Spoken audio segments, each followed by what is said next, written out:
Assalomu alaykum. Isayev Diyorbek YouTube kanali obunachilari va fizika, matematika ixlosmandlari. Bugun sizlar bilan qiyatekislik bo'yicha bir masalani yechimini ko'rib chiqamiz. Demak, masalamiz sharti quyidagicha ekan. 50 kilogramm massali yuk balandligi 3 metr, uzunligi 5 metr bo'lgan qiyatekislikda joylashgan. Berilgan. Balandligi 3 metr ekan va uzunligi 5 metr. Va yukning hajmi og'irligi 50 kilogramm. Xo'p, yukni qiyatekislik bo'ylab yuqoriga 1 metr taqsim sekund kvadrat tezlanish bilan tortish uchun qancha kuch kerak deyilgan.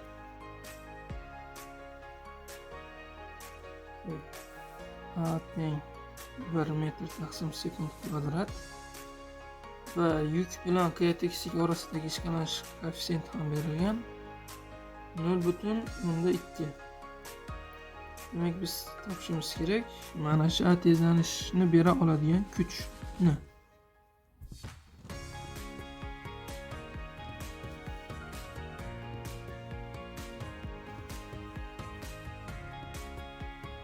Formula va yechim.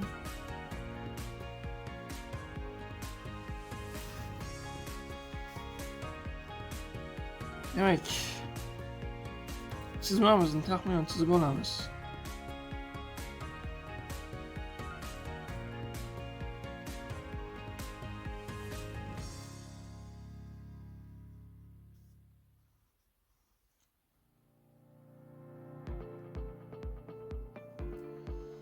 Qiyatekisligimiz biror bir alfa burchakka ega.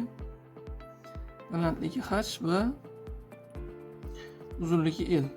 Hozir uzunligini belgilamay turamiz, chunki bu yerda yukka ta'sir qiladigan kuchlarni yo'naltirishimiz kerak. Tasavvur qilaylik.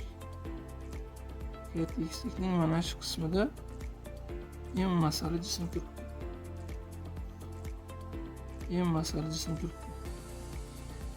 Demak, har doim biz bilamiz, jism massasi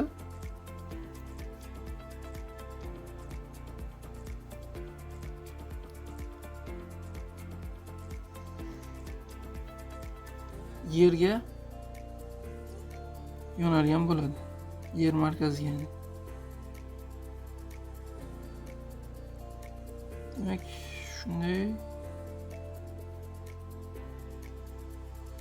mg kuch.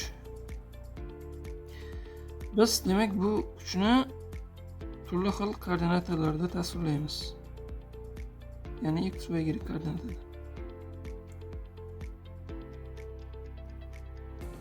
Uchburchaklar o'xshashligidan mana shu yerdagi ikkita uchburchagimiz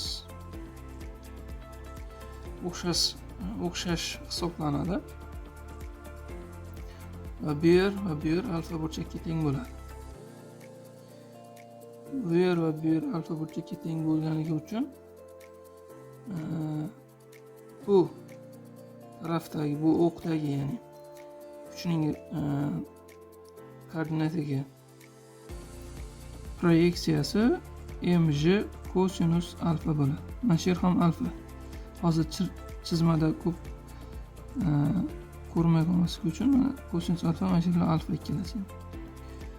Va bu yopishgan katet bo'lsa, demak bu mana shunga demak tik. Bu yopishgan, bu tik. Xo'p. Bu kuchimizning proyeksiyasi esa mg sinus alfaga teng bo'ladi.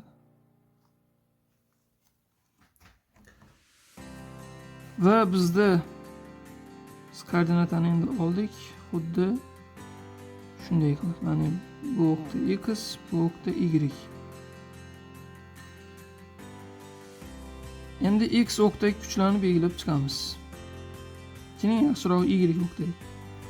Y o'qda mana shu qiyatekislikning sirtiga tik ravishda bu jismga reaksiya kuchi ta'sir qiladi.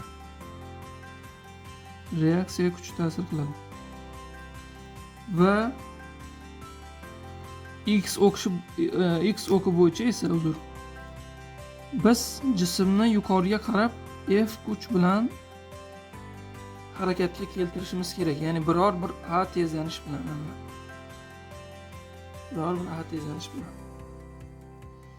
Endi bu tenglamalardan kelib chiqqan holda, ya'ni kuchlar proyeksiyasidan kelib chiqqan holda x va y o'qi bo'yicha tenglamalar tuzib chiqamiz. Xo'p, yana bitta x o'qimizda bitta kuch qoldi. Ya'ni F kuch bilan tortishimizda paydo bo'ladigan ishqalanish kuchi. F ishqalanish kuchi.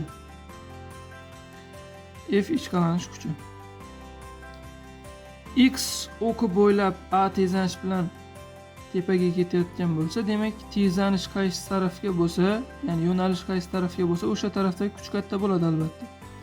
Ya'ni F dan biz ikkita kuchimiz bor. F ga qarama-qarshi mg sinus alfa va F ishqalanish. Mg sinus alfa plus F ishqalanish kuchimizni ayirsak, M massali jismga A tezlanish beradi. Endi Y o'qda tenglamani ko'rib chiqamiz, kuchlar tengligini.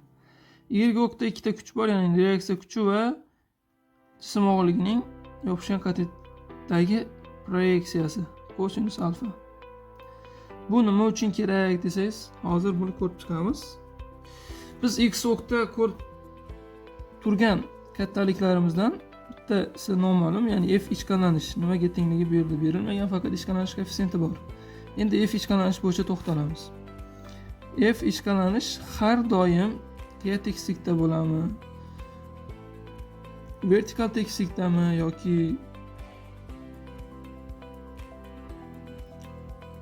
gorizontal tekislikdami? Har doim mu n, ya'ni mu ni ishqalanish koeffitsiyenti reaksiya kuchiga ko'paytmasiga teng.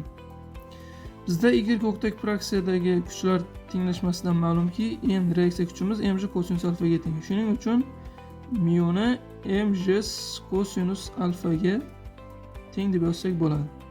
Ko'paytirsak bo'ladi. Bu birinchi tenglama, bu ikkinchi tenglama va bu uchinchi tenglama. Endi biz x, ya'ni birinchi tenglamani soddalashtirib yozamiz. Maqsadimiz f ni topish. F ni bu tenglikdan topib qo'ysak, bu yig'indini qos ichini bu yoqqa oldi plyusli qilib o'tkazamiz. Ya'ni ma plus mg sinus alfa plus f ishqalanish. F ishqalanishning o'rniga uchinchi formulani qo'yamiz.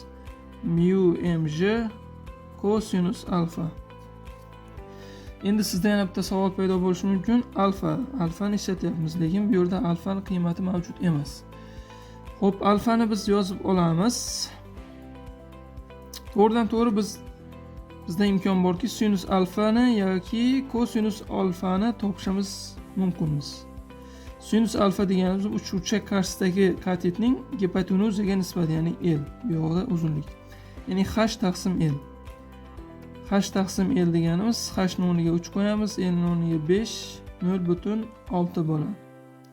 Endi kosinus alfani biz trigonometrik tenglamadan bilamizki, 1 minus sinus kvadrat alfa deb yozsak bo'ladi. Ya'ni shundan 0.8 chiqadi. Xo'p, endi buni 4-formula deb yozsak ham bo'laveradi. Bizga kerak bo'ldi, menimcha hamma narsa bor, bu yetarli. O'rniga qo'yib chiqsak bo'ldi endi. F ni topadigan bo'lsak, massani o'rniga 50 qo'yamiz, tezlanish o'rniga 1 qo'yamiz, plus massani o'rniga 50, j ni o'rniga 10, sinus alfani o'rniga 0.6, 10dan 6 plus mu ni o'rniga 0.2 ko'paytirilgan massani o'rniga 50, j ni o'rniga 10. Şimdi biz takriban 10 deb olyapmiz. Ko'p adabiyotlarda 9.81 deb olsa to'g'ri chiqadi. Endi unchalik farq qilmaydi, yaxlasa to'g'ri chiqadi. 10 ko'paygan kosinus alfani o'rniga 0.8 qo'yamiz. 50 plus yoqda 6 ta 50 imiz 300 plus yoqda Xo'p, bu bilan bu ketdi, 8 bo'ldi. Bu bilan bu ketdi, 10 bo'ldi.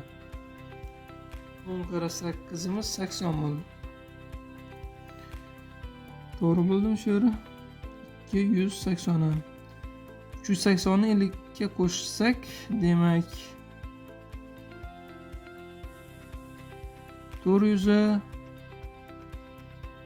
chiqadi. Bu newtonda, chunki kuchni topyapmiz. Demak, javob biz uni 430 newton kuch bilan harakatlantiradigan bo'lsak, u 1 metr taqsim sekund kvadrat tezlanishda harakatlanadi. E'tiboringiz uchun rahmat. Albatta kanalimiz rivoji uchun like va izohlarda kommentariy yozsangiz, kanalni fizika va matematika xizmatlariga jo'natsangiz, ya'ni videolarni demoqchiman. Albatta biz uchun foydali bo'lardi, ya'ni ko'proq kontent olishimiz uchun motivatsiya ham bo'lardi. E'tiboringiz uchun rahmat.